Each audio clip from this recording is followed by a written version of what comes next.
네, 현재 구간 시장 상황은 계속해서 악화되고 있습니다. 코스피 코스닥 양시장 모두 외국인과 기관의 매도의 영향으로 지수가 2% 넘게 하락세를 보이고 있는데요. 이게 오늘 오전부터 밀렸다라기보다는 좀 회복하나 싶었다가 다시금 지수가 단기간에 많이 밀리는 모습, 이 가운데 환율도 굉장히 많이 뛰고 있습니다. 수급의 여건을 보면은 외국인 투자자들이 양시장에서 팔고 있지만 업종별로 보면은 유일하게 또 사는 섹터들이 몇 가지 보이는데요.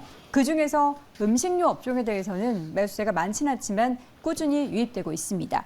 오늘은 음식료 업종에 대한 이야기를 좀 나눠보려고 하는데요. 오늘의 시간 인베스트 자문의 인성희 고문 함께하도록 하겠습니다. 고문님 어서 오세요. 네, 안녕하세요. 네.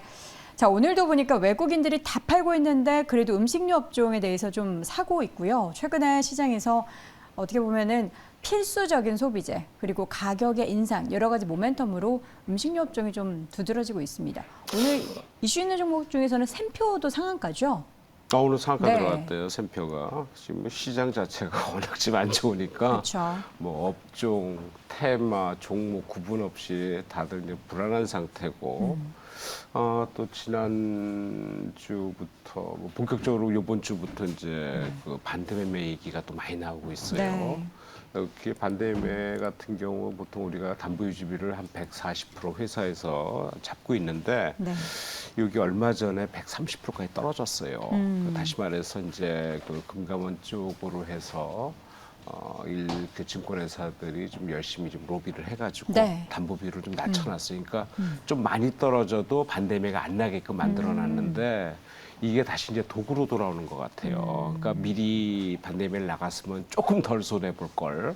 이게 또 이제 풀어줬다가 더 문제가 되는 게 이게 악순환이 되는 것 같아요. 네. 그래서 그런 쪽에서 주가가 빠질 때마다 이제 반대매 물량이 늘어날 수밖에 없고 본격적으로 이제 오늘부터 어제부터 지금 나오기 시작을 해갖고 그 영향이 쉽지 않다. 그러니까 장에 좀 오를만 하면은 이제 그런 물량들이 오전에 튀어나올 수밖에 없지 않나. 그러고 오후가 되면은 내일 거에 대한 부담감으로 빨리 떨고 나가겠다는 이제 어떤 심리 때문에 장 자체가 글로벌 시장이 그러니까 미국 시장이 좀 상승을 하더라도 그거 관계없이 우리 내부 문제들이 좀 그런 게 있다라고 네. 생각이 되는데 진짜 그 시황하고 관계없이 지금 대표적으로 올라가는 게 식료품주예요. 소위 우리가 경기 방어주라 그러죠. 그러니까 시장하고 관계없이 시장이 나쁠 때 상대적으로 좀 강하게 보이는 그런 내용이에요. 그래서 이게 지금 그렇게 상황이 좋은 건 아니었거든요. 왜냐하면 곡물가가 계속 올라갔단 말이에요. 그리고 지금 러시아가 군 동원령했지요. 우크라이나 전쟁이 좀 장기화될 것으로 예상이 되고 아무래도 네. 거기에 곡창지대 밀옥수수 지역에 좀 문제가 생기고 그리고 미국의 서부 지역의 가장 큰 곡창지대가 지금 10년 내 최악의 가뭄이라고 얘기를 해요. 그러니까 그런 쪽에서도 약간의 문제가 좀 발생되고 있기 때문에 곡물가가 최근에 조금 상단에서 좀 조정을 좀 받고 있거든요. 그런데 이게 다시 움직일 가능성도 없지 않아 있다라고 생각이 되는데 어쨌든 간에 지금 곡물가 상승세는 조정 국면에 들면데 아무래도 가장 곡물가가 올라갈 때 가장 크게 영향을 받는 게 제분이에요. 제분, 제당, 면유 쪽으로 지금 영향을 받거든요. 제분은 거의 뭐 40% 이상 곡물가 시세에 영향을 크게 받으니까 그만큼 수익성이 떨어진다는 얘기죠. 원료비가 비싸다 보니까 상대적으로 면유나 그 이하 뭐 과자류에 들어가는 소맥 이런 것은 상대적으로 좀 덜 영향을 받고 뭐 그런 것 같아요. 그래서 그런 쪽에서 회사가 어떤 거를 주조하는 거에 따라서 그 희비가 약간 좀 엇갈리긴 하는데 전체적으로 음식료주의 강세는 계속적으로 올라가고 있는데 이게 문제는 거기에 따라서 환율이 또 상세가 돼요. 환율이 네. 워낙 세지다 보니까 지금 환율이 연초에 1,080원에서 지금 1,400원대까지 올라가다 보니까 이게 엄청나게 지금 거의 33%가 평가 절하가 된 거예요. 우리나라 우리나라 원화가. 네. 일본은 더해요. 일본은 40%가 넘거든요. 근데 상대적으로 일본은 금리 인상도 안 하고 그런 대로 잘 버티고 있는 나라다 생각이 드는데 그런 거에 따라서 가격 인상이 올라가면은 영업이익은 거의 11.5%가 하락하는 걸로 환율 영향을 받는데 상대적으로 가격 인상으로 대체하면서 전체적으로 영업이익은 한 10% 이상 식음료 주의 주가들은 오를 것으로 영업이익은 높아질 것으로 지금 예상을 하고 있어요. 영업이익률의 평균이 10% 정도 10%가 넘고 그러니까 환율 대비해서 11.5% 하락을 하는데 네. 워낙 실적이 이제 영업 좋다 보니까 평균적으로 한 10% 이상은 영업이익이 올라가지 않을까 이렇게 예상을 하고 있어요. 네.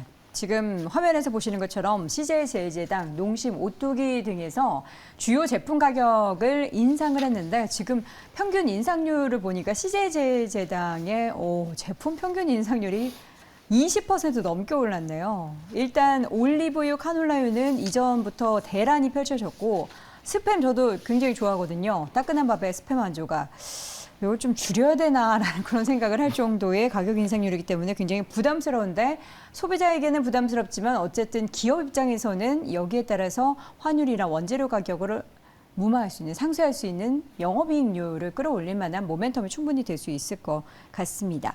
자, 삼양식품 이야기를 또 안 할 수가 없습니다. 식품주 가운데서 이 종목은 최근에 이제 수출주로의 모멘텀, 그렇게 된다면 환율 효과도 톡톡히 보겠죠.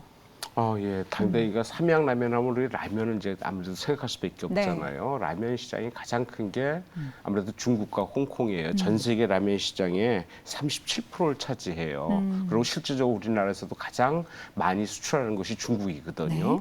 그러니까 그런 정도의 그러니까 중국, 홍콩, 그다음에 이제 인도네시아, 베트남 이런 쪽, 그러니까 인구가 많은 쪽, 그리고 젊은 층이 많은 쪽에 확실히 라면 수요가 많은 모양이에요. 그러니까 인스턴트 식품의 대표적인 격이니까 그런 쪽에 수출 우리 하고 있는 우리로서는 상당히 이익을 볼 수밖에 없다 생각이 되는데 라면은 그 직전 한 5년 또 2016년부터 역신장이 한 번도 없었다 그래요. 다른 라면이? 거는 등락이 좀 있었는데 라면만큼은 만두도 지금 따라가고 있지만 라면 같은 경우는 역신장 없이 계속 성장을 하는데 평균 성장률이 한 5.7% 정도 된다고. 그러니까 7년간 평균 했더니 한 5.7% 정도 나오는데 작년에 라면 수요가 742억 개라 그러는데 이게 전에 보니까 뭐 지구를 이렇게 한 바퀴 돌고 몇 바퀴 감는 그런 쪽에 지금 그러니까 모양을 이렇게 보여줬던 게 기억이 나는데 한국 같은 경우에 지금 아무래도 서두에 말씀드린 중국이 가장 많이 수출한다는데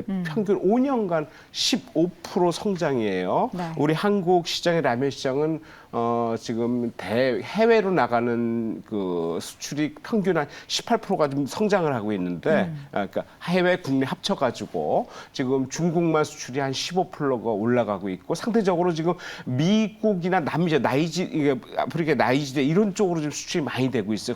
그쪽에는 거의 한 20% 성장을 하고 있다 그래요. 그래서 평균적으로 18% 지금 성장을 하고 있어가지고 이거에 대한 그 삼양식품의 수혜는 상당히 크게 나타날 수밖에 없지 않나 이렇게 생각이 듭니다. 수출로는 말씀해 주셨듯이 만두 관련해서는 CJ제일제당이 뭐 미국 쪽에서도 그렇고 굉장히 인기를 많이 끌고 있다고 해요. 어디에서는 보니까 중국 쪽 만두를 앞지르는 시장 점유율이나 그런 선호도를 보이고 있다라는 얘기도 나오던데 지금 수출 호조에 따른 CJ제일제당의 모멘텀도 좀 기대할 만한가요?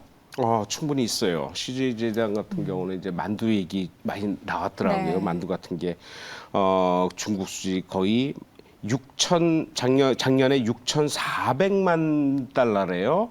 우리나라 돈으로 하면 글쎄 환율이 지금 9천억 정도 얘기가 나올 것 같아요. 근데 실제로 만두 같은 경우는 국내 생산도 있지만 현지 중국 자체 생산도 꽤 많거든요. 그거와 연결한다면은 실제적으로 해외 수출하는 중국만 수출하는 게 거의 한 1조 이상 된다고 얘기가 나오고 있어요. 그래서 그런 쪽에는 지금 라면과 같이 만두의 수출도 상당히 지금 커지고 있다. 그래서 그쪽에 관련된 CJ제일제당의 성장성이 계속 좋아지는데 CJ제일제당이 퍼가 상당히 낮아요. 지금 얼마 전까지 8배 정도 했는데 최근에 조금 올라가면서 9배가 조금 넘은 것 같아요. 근데 상대적으로 그 식음료의 그 퍼 대비해서는 역사적으로 가장 바닥권이다. CJ제일제당이 뭐 가격 자체는 상당히 뭐 비싸고 최근에 이제 바닥 찍고 땅을 상대적으로 많이 오른 것 같지만은 상대적으로 회사의 성장성 대비해서는 주가 수익 비율이 상당히 낮게 나오기 때문에 그쪽 또는 계속 관심을 가질 수밖에 없지 않나 이렇게 생각이 듭니다. 고객님께서 보시기에는 지금 시장의 전반적인 하락 국면에 있어서의 음식료주로의 투자는 어떻게 보십니까? 괜찮다라고 보십니까? 이게 괜찮은 것 같아요. 왜냐하면 장이 지금 환율이 저가 대비해서 33% 절상이 됐다고 얘기했잖아요. 네. 주가는 33% 지금 빠졌단 말이에요. 거의 비슷한 수준에서 빠졌어요. 그리고 지금 여러 가지 인플레이션, 미국은 더 잡겠다 그러고 매파적 기조가 계속 강하게 나오고 여러 가지 상황들이 우리한테 결코 좋지 않고 우리 내부 사정은 서두에도 말씀드렸듯이 반대매성 물량들이 상당히 많이 나온단 말이에요. 이 중에서 가장 최근에 그래도 올라가는 게 식음료 쪽인데 네. 식음료 쪽은 보통 우리가 원료가가 인상이 되고 그거에 영업이익이 반영되는 게 보통 3개월 후라고 얘기를 해요. 그러면 이게 적어도 3분기, 2분기도 시작됐다면 3분기, 4분기 갈수록 영업이익 쪽으로 완전히 영업이 나타날 수 있거든요. 네. 그렇다면 나쁠 이유가 없다. 실적은 계속 좋아지겠다. 그런 쪽에서 보면은 식음료는 이제 뭐 제일제당이나 샘표는 상한가치고 오리온 조금 올라긴 했지만은 그 대표주 외에는 그렇게 많이 오르질 않았어요. 그쵸. 그러니까 그런 쪽들도 계속 안 오른 쪽 중심으로 한번 보면 어떨까 제 개인적으로 그렇게 판단을 하고 있습니다. 탑픽을 어떤 종목 보십니까? 조금 좀 그 타픽 그 지금 음식료 쪽하고 조금 다르긴 한데 네. 저는 저 현대 그린푸드를 한번 보고 싶어요. 현대그린푸드를 예, 보시는 예. 이유는요? 현대그린푸드는 뭐 유통, 식자재, 그다음에 이제 단체 급식, 여행까지 하는 네. 회사인데 실제적으로 뭐 그 이제 원료 수입이나 이런 관계는 없긴 하지만 영향은 받거든요. 근데 이 주가가 거의 바닥권이에요. 그쵸. 바닥에서 움직이고 있는데 상대적으로 많이 안 올랐다는 것도 최근에 외국인들이 한 달 누적해서 지금 바닥 계속 빠지는데 한 30만 주 매수를 했어요. 외국인들은 아무래도 장기적으로 본단 말이에요. 그리고 기관도 최근에 이제 거의 매도가 그치고 매수 쪽으로 약간 어제 그제 계속 나오고 있거든요. 네. 그래서 바닥 쪽에 주가 바닥이다. 실적이 작년에 586억 영업이익이 나는데 전년도 비해서 25% 줄었거든요. 근데 1분기에 234억, 2분기에 244억, 연말까지 가면 700억이 넘게 나올 것 같아요. 그러니까 실적이 상당히 좋아지는데 주가는 바닥이고 외국인 사주고 기관도 매도가 그쳤다.